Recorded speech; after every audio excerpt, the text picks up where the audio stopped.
যে 8 প্রকার রয়েছে তার মধ্যে প্রথম যেটি রয়েছে অ্যাডভার্ব অফ টাইম, এটি সম্পর্কে জানবো। তো অ্যাডভার্ব অফ টাইম আসলে কি? যে শব্দগুলো দ্বারা ক্রিয়ার কাজ করার সময়কে নির্দেশ করে, অর্থাৎ ক্রিয়া যেভাবে কাজটা করে সেই কাজটা কখন করে, এই কাজ অথবা কোনো ঘটনা ঘটিত হওয়ার যে সময়টা, সম্পাদিত হওয়ার যে সময়টা, সেই সময়টাকে প্রকাশ করে হচ্ছে অ্যাডভার্ব অফ টাইম। তো আজকে আমরা কিছু এক্সাম্পল এখানে রেখেছি অ্যাডভার্ব অফ টাইম সম্পর্কে মোটামুটি জানার জন্য। যেমন প্রথম বাক্যটি কি রয়েছে? আমি আজ রিপোর্টটি শেষ করব।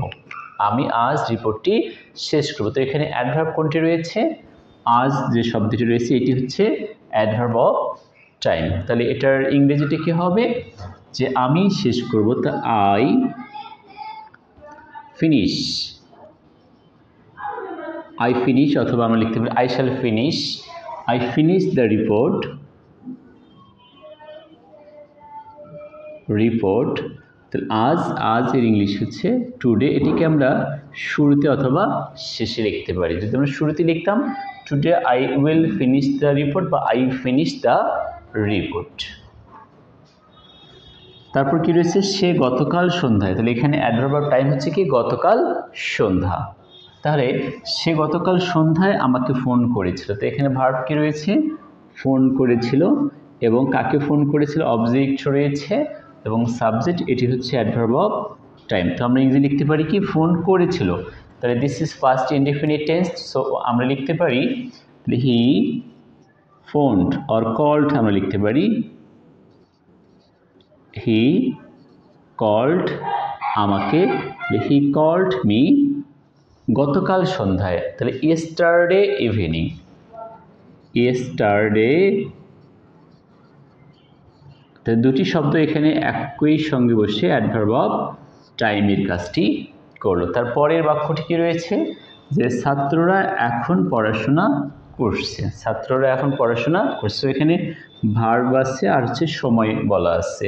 তাহলে স্টুডেন্টস অর স্টুডেন্টস আমরা লিখতে পারি স্টুডেন্টস আর প্রেজেন্ট কন্টিনিউয়াস টেন্স স্টাডিং নাও।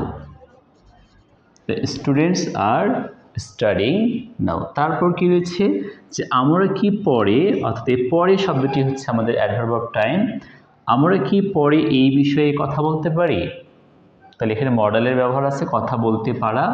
তাহলে আমরা লিখতে পারি ক্যান উই টক। তাহলে এই বিষয়ের ইংলিশ হচ্ছে কি? অ্যাবাউট